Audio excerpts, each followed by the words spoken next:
I'm excited to be able to preach this message this morning. We are in our Presence series.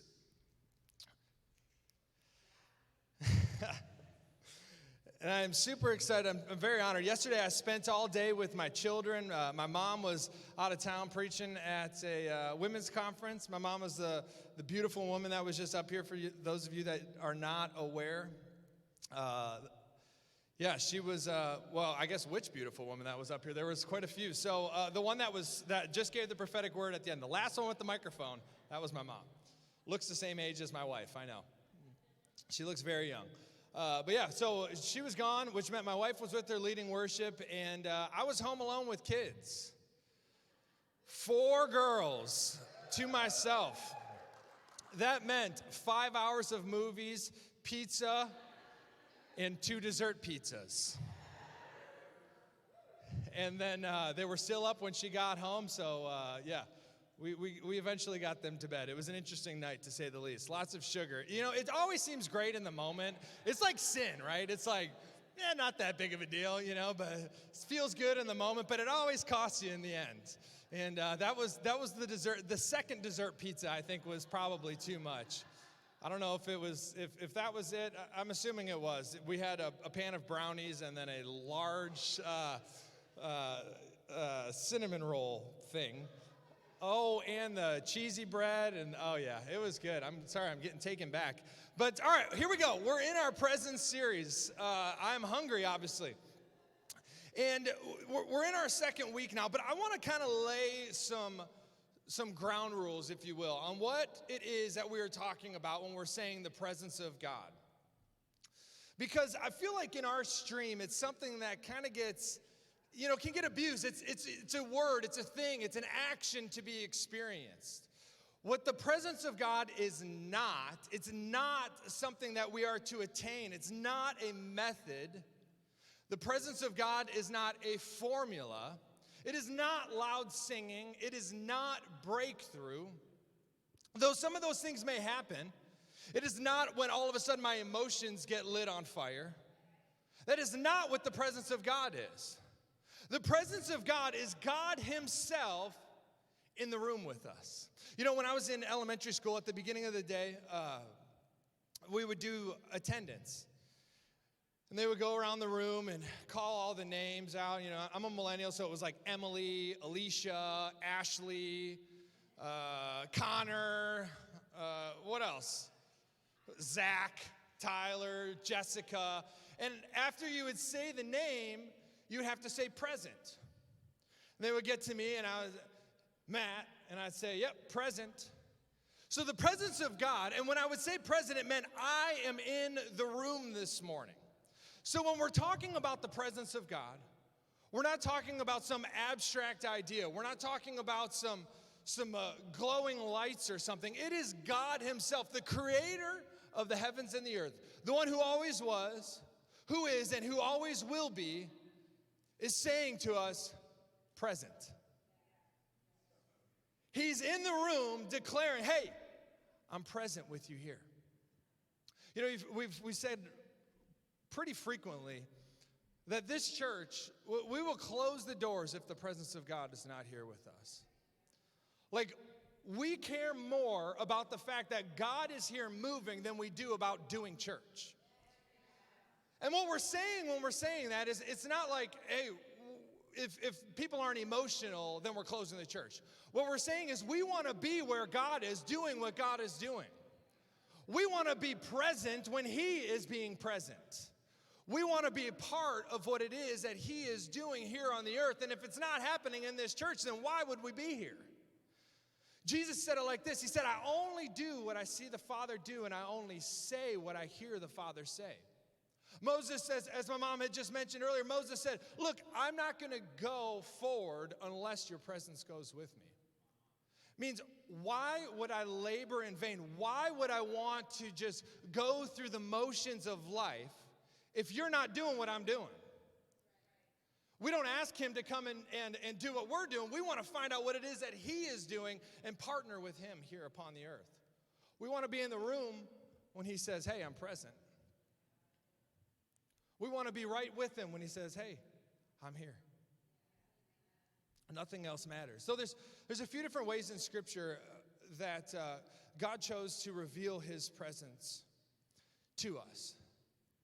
The first way, there's kind of three main categories, if you will. And remember, I want you to take a filter of everything that we're saying throughout this series. We are talking about God himself being in the room. We are not talking about a thing, not talking about an idea. We're not talking about a method that we're trying to attain. We are talking about God himself.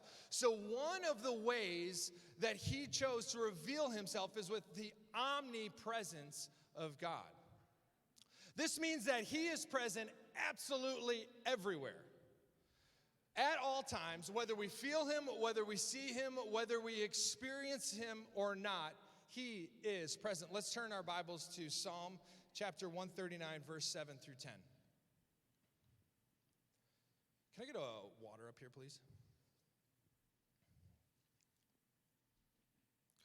Verse 7 says this, "Where shall I go from your spirit?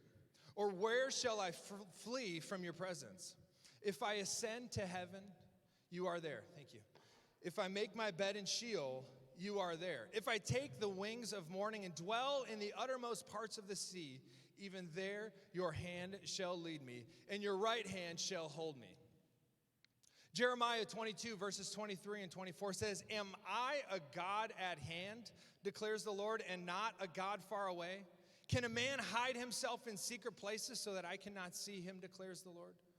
Do I not fill heaven and earth, declares the Lord." Like what he is saying, that whether we feel him or not, he is absolutely everywhere. He transcends our reality. God was spirit that chooses to manifest himself into this natural realm as he pleases, on his time, not on ours.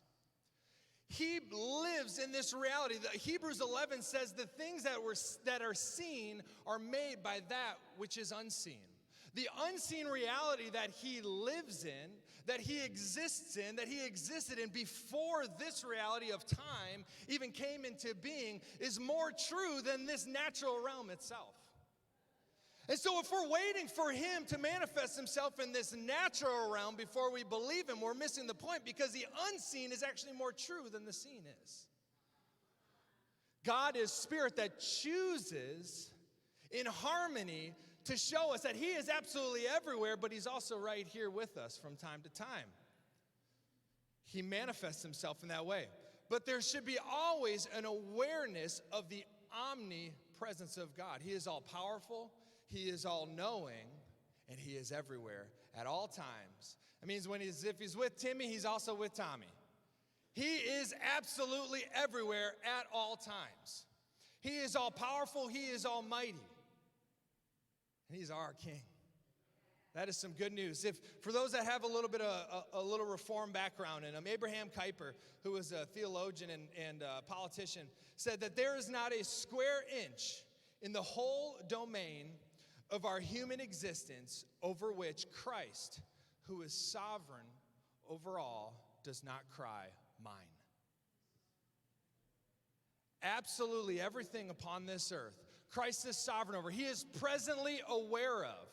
He is intimately involved in, whether we see him or not, whether we experience him, whether our emotions are saying, yes, I can feel him or not, he happens to be present. And so this is a truth that I really feel strongly that us in this church, in the charismatic stream, need to come into a greater awareness of.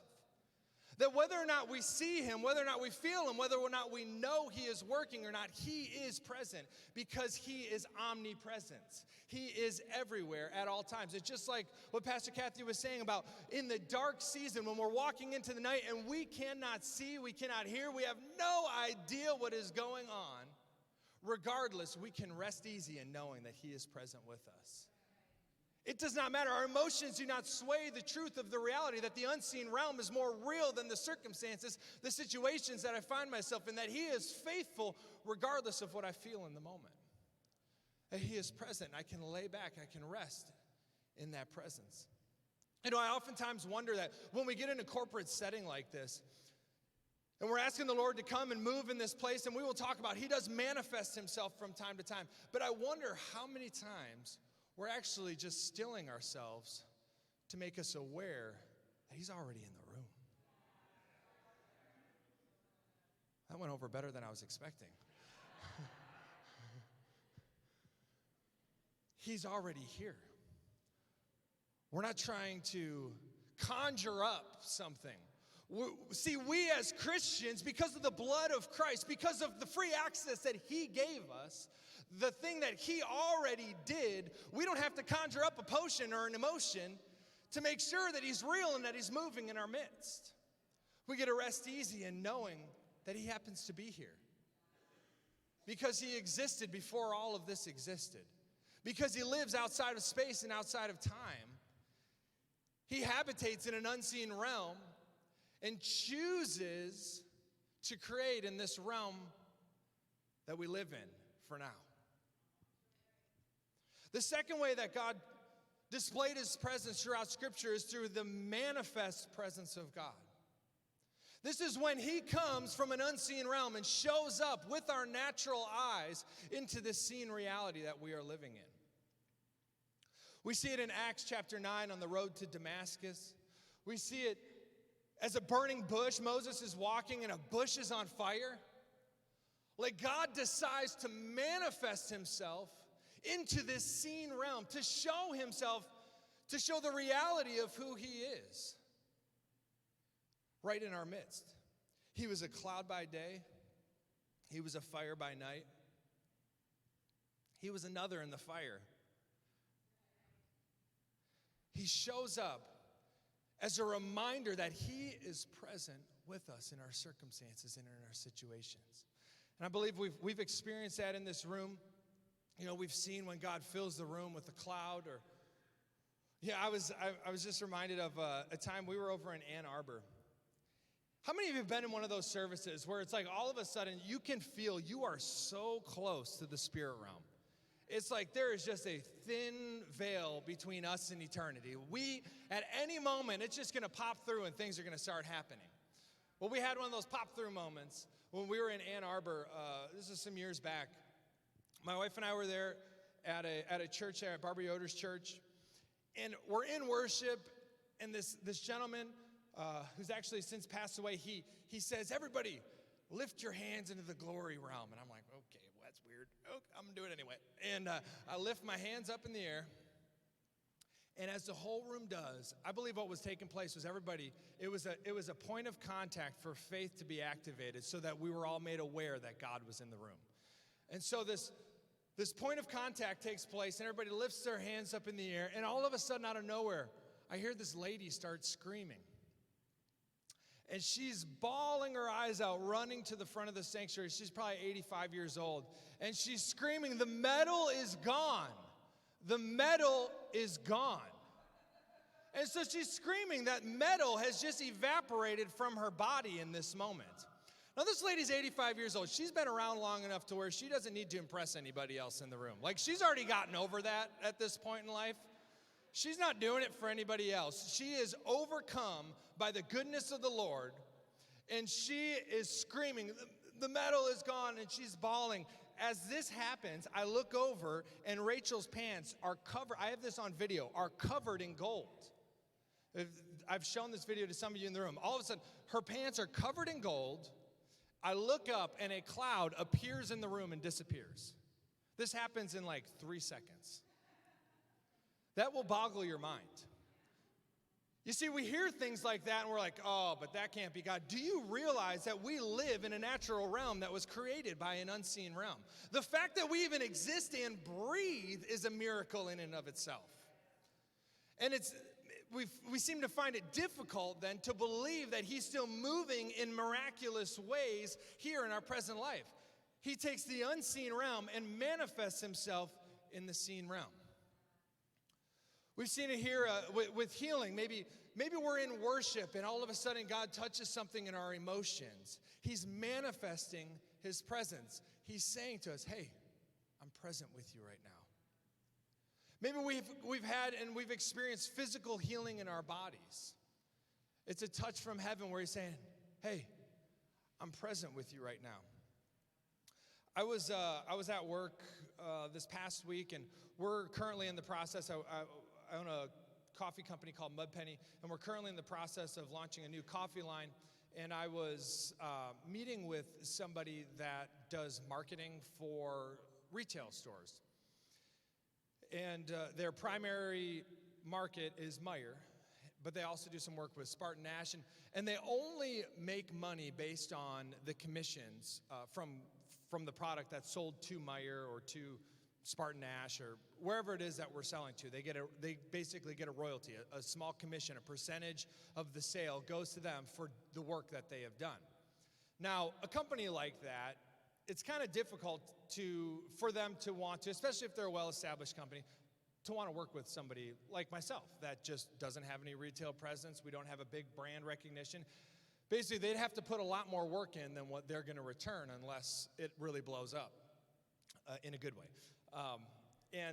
So we're sitting down, and I reached out to him, and he said he called me and said, I'll meet with you. I'm really not looking for more business right now. I try to keep 25 clients, and that's about my max that I want to do. And we deal primarily with national brands. Okay, no big deal. Still going to meet with you. And I figured it was going to be a good learning experience for me to learn a little bit more about how the grocery industry works. So we sit down and we start talking, and he goes, hey, I just checked your LinkedIn, and I saw this one guy that is a mutual friend of ours. Do you know him well, or is it just because he's a political leader in the city? And I said, yeah, I know him. I actually led worship with my wife at his church, and that was the first time that we met him. And he goes, and he said the church, and I said, yeah. Oh, I was there. I went to that church also. And so we keep talking. I'm like, that's crazy. Like, well, where do you go now? And he tells me where the church he is at now. And I said, I have a good friend that just left my church to go to that church to be with her family maybe 2 months ago. It was when it was a new plant. Do you know her? And he goes, I just met her this week. That is so crazy. And I'm like, huh. And he goes, you know what? I'm going to be honest with you. We typically only deal with national brands. It's just not worth our time just because, I've got to pay all my staff to do the work. And if we're only selling a couple cases at a time, 5% commission on $100, it's not very much. We're getting $5. And he said, but because of all this, there seems like there's something here. Like there's something here. And I'm thinking there's something here too as I'm trying to hold back tears. And he said, you know what? Let's do it. I'll take you on. I'm already at my max, but I'll add you on as the 26th client that we have. It's going to be the only local brand. We've done a few locals in the past, but now, as I said, we only do national brands. You see, so I'm excited. He's excited. He leaves. I walk to the back, and I am overcome with the goodness of the Lord in my life. You see, we've all experienced these things in our lives where even when it seems like he's not moving, even though it seems like he's not working, there are things that he is doing that are outside of our eyes' understanding. There are ways that he is working and moving in our lives that we cannot plan for. And this is the beauty of God being God and us being human, is that he gets us to the end of ourselves so that he can pick up and show us how great and how awesome and how mighty he actually is. That even in our faithlessness, he continues to remain faithful to us. Even when it seems like everything is going opposite, he decides from time to time to manifest his presence to us. And so it was just quick little touch from heaven. Hey, Matthew, don't forget I'm present. When I was asking him, Lord, where are you at? Because my business is going backwards. We made it through COVID, and now we're in another difficult time. Where are you at? He decides to wait a little longer than I would have appreciated, but he decides to say, present, in his perfect timing, in his perfect way. And so what I want to encourage us this morning is to open up to the awareness of the ways that he is moving and that he is ever present in our lives. Whether we feel him, whether we see him, whether we hear him, whether he shows up as a cloud or not, he's still present. He's still worthy of our worship. He's still worthy to be praised. He's still worthy to serve, to show love, to show adoration to pour out everything we have upon his feet. He is still worthy of that. And then the third way that he decides to show his presence to us is through his indwelling presence. The fact that inside each and every one of us, when we repented, gave our lives to Jesus, said yes to the lordship of him over our lives, that he is king, that he is savior, that he is Lord, he decided to take himself and to dwell inside of us, to give us a peace that surpasses all understanding. You know, in the Old Testament, the priests, they were every single day given a ritual, an act to constantly try to make up for the sins of Israel. They had to go through all of these sacrifices that could never actually take away sins. Hebrews 10 verse 11 says, every priest stands daily at his service, offering repeatedly the same sacrifices which can never take away sins. But John 1:29 says, when Jesus was coming toward them, they said, behold, the Lamb of God who takes away the sin of the world. We get to live in a reality that sins are not only covered, but absolutely removed. And 2,000 years ago, when the King of Kings and Lord of Lords thought it was a great idea to strip himself of all of his deity, to come across the universe, all space and time, to manifest himself from an unseen reality into this reality and show up as a baby. After 33 years, he goes upon that cross, and upon his final breath upon that cross, the veil that stood in the temple that separated humanity from the indwelling presence of God, that dwelt in the Holy of Holies, that dwelt where the cherubim guarded the Ark of the Covenant, that holy presence, that veil that separated humanity from him was torn in two upon his final breath. This God that was everywhere at all times, but also so unattainable, without reach, that only one day per year on the Day of Atonement could a high priest go through this grueling ritual. He had to wear a certain set of clothing. He had to make certain sacrifices. He actually had to light incense for the smoke to cover his eyes, because the presence of God was so holy. It was so unattainable. It was so without reach. That reality was split that you and I get free access to every single day. But it wasn't without cost. You know, when this is a poor example, but when we have Thanksgiving dinner, there's a cost that goes into that. There's like a process. In my family, it's a big process. We love food. We really love food, as you saw by the beginning of this message. And there is a process and a pride that I take in smoking a turkey.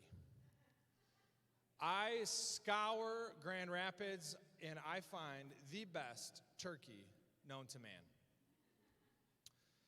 And I pay for this turkey. It's a high cost. I do not like turkey. Let me just put it out there. I typically like to eat only the sides until I understood the process that it took for me to actually prepare this turkey.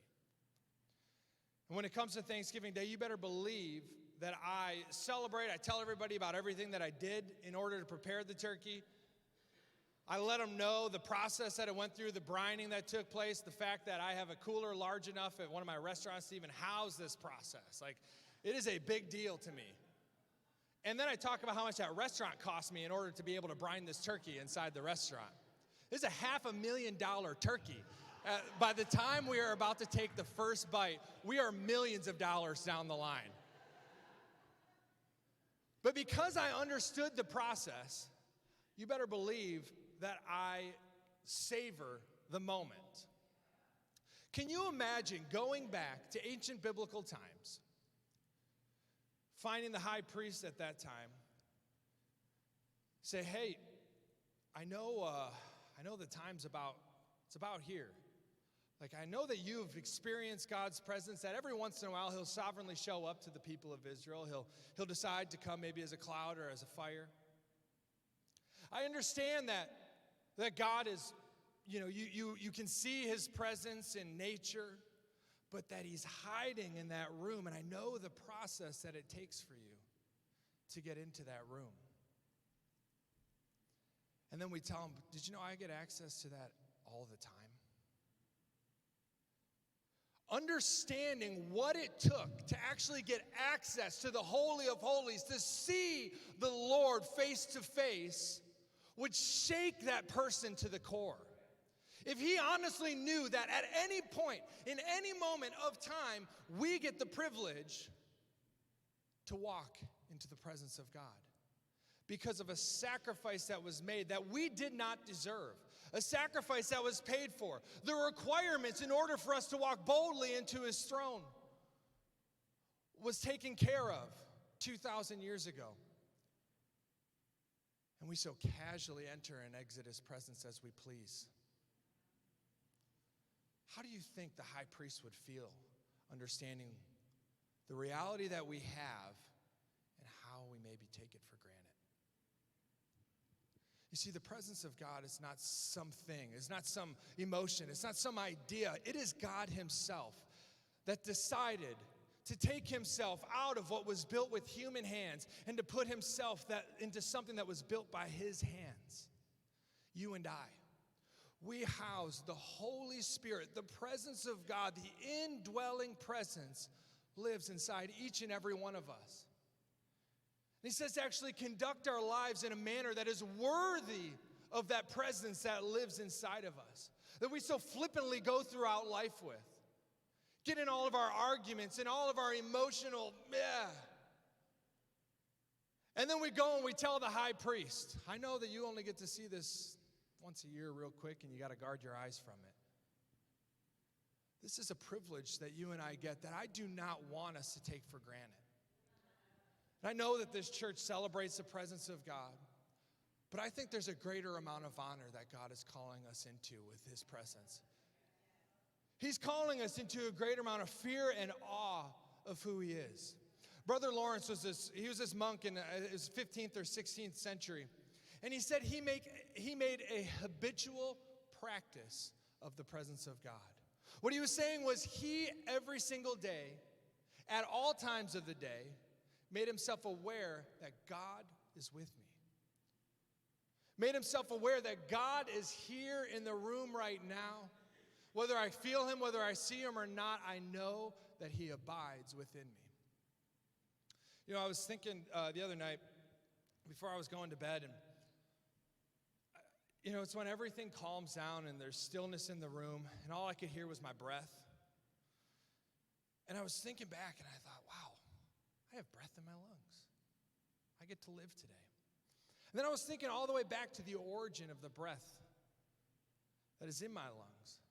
All the way back to the garden. See, the very purpose of our existence was to walk hand in hand with the presence of God, was to walk hand in hand with God himself as he's saying, hey, I'm present. I'm present with you.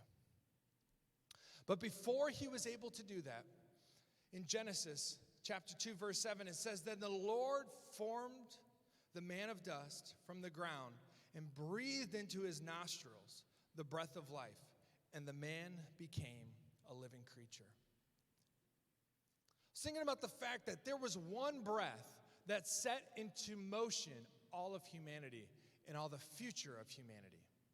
You see, that first breath that Adam breathed did not stop and still hasn't stopped to this day. Adam's breathing, he had offspring that were born to breathe, that are all tied back to the very breath of God. The fact that you and I have breath in our lungs is so intimately connected to God himself, being passed down from one generation to the next. So if you feel that you cannot find God anywhere, if you're searching for him, where are you at, Lord? Simply the breath in our lungs is enough to be aware that he is present with us. There's these old Jewish mystics and some scholars that have passed down this tradition, this understanding of the name of Yahweh.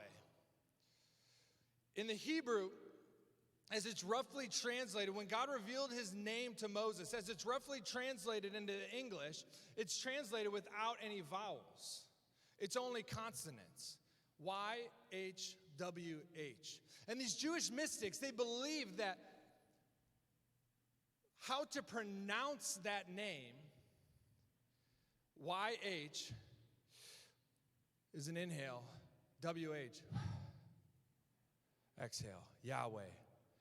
So from the moment we are born, we are declaring the name of God. To the very last breath that we take upon this earth, God is being declared. Every square inch, Jesus cries out is his. He is so intimately connected with you and I, whether we feel him or not, whether we have an understanding in our mind or in our emotion, he is here and he is present. And he's worthy of our worship. And I'm not saying just in song, but I'm talking about the way we conduct our lives. I'm talking about in our day-to-day activity, how we live upon this earth. He's intimately connected to that, and he is present. And so you and I have been given this responsibility, this duty, this call. You know, these priests, they went through every effort in their strength to preserve, to tend to take care of the temple. You and I have been given this temple, not built with the hands of man, but by the hand of God himself. With his presence dwelling inside of us, we have a responsibility to take care of the way we live our lives. So my challenge this morning is that we would not just be flippant with the way that we live, but we would be intentional to house the presence of God, to show our love and affection to him at all times, regardless of what's going on in life. That we would show our love and affection to him, knowing that we have bold access. Listen to this. Brother Lawrence said that we ought, without anxiety, to expect the pardon of our sins from the blood of Jesus Christ. We ought to expect. We don't have to work up anymore the forgiveness of our sins. That is taken care of. The rituals that the priests once had to do have been done away with. Endeavoring only to love him with all our hearts. Our chief focus and our chief aim in this life is to show him our love. It's not to work our way into his presence. It's not to try to fast more so that his presence maybe comes on a Sunday. He is here. We need to become aware. Let's pray. Father, make us aware of your presence in this place. Like the breath in our lungs, you are so intimately connected with us. Your original purpose, your plan from the very beginning was to walk with us, to be present in our lives, that we would be present in yours. You've called us to walk with you, Lord. You paid the ultimate sacrifice. You did it on your own, something that we could not have done on our own. Jesus, you came and shed your blood upon that cross for you and for us, so that we could come into right standing, that no longer we have to work our way into your presence, but freely and boldly we get to enter in. So, Lord, I repent. And if any of you in this room also, if you're feeling led as well, I want to invite you into this. But I repent for calling your presence common, for not remembering the cost, the process that it took, the sinless life that was lived here upon this earth, so that the full weight of the punishment of our sin and of our shame would rest upon you and not upon us. That the consequences of everything that we have done and everything we will ever do came upon you in your body, Jesus, so that we could walk freely with our Father. Repent for calling it common, for that when you show up in this place, Lord, that I made it about an emotion or made it about a fun time. Or we're going to have fun in your presence, but that's not the point. The point is that we are with the God of the heavens and the earth, the Alpha and the Omega. We get the privilege to enjoy this life with you, to walk with you, to honor you in our bodies, to honor you in our intention, in our mind. So if there's any area in our lives that is hindering us, that is stealing our confidence, the confidence that you gave us, I ask, Lord, that you would remove it from us. That you would give us the grace to walk out of the bondage, out of the chains, out of the things that hold us down, that are stealing our confidence, our ability to walk fully with you, to practice your presence on a daily basis. I ask, God, that you would remove those things from our lives. Give us the strength to do our part, Lord. And we honor you in this place. God, we say that we will not do church without you. We will not do family without you. We won't do school. We won't do work without you, Jesus. Make us aware even right now in this room how close you are to us.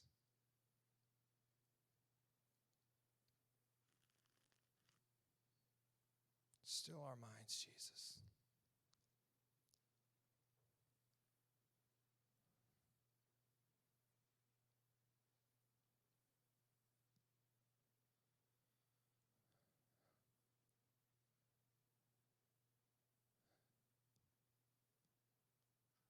For many of us, we just got to learn to get quiet, to come to terms with all the thoughts that are actually in our mind and to deal with them.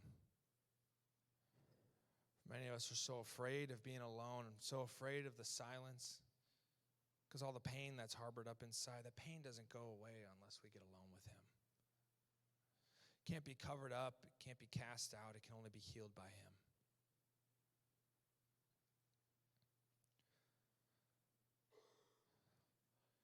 Jesus, help us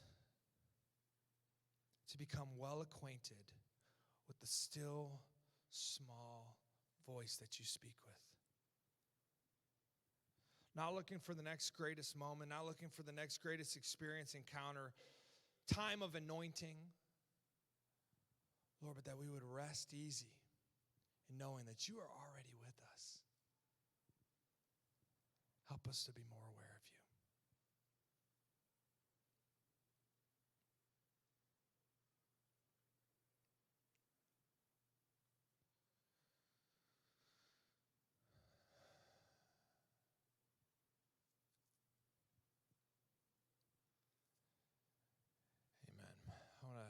Challenge you this week. Remember in your daily life, let that phrase go through your mind of God himself saying, hey, I'm present. When it seems like chaos starts going, still yourself and remind yourself, hey, he is present with you in the moment. He's not far off. He's not waiting for you to get your act together before you're welcome to come to him. He's present right now, and coming to him is what's going to get your act together. It's only his grace. It's only his mercy that gives us the strength to live this life in the victory that he's called us to live. All right, you are loved.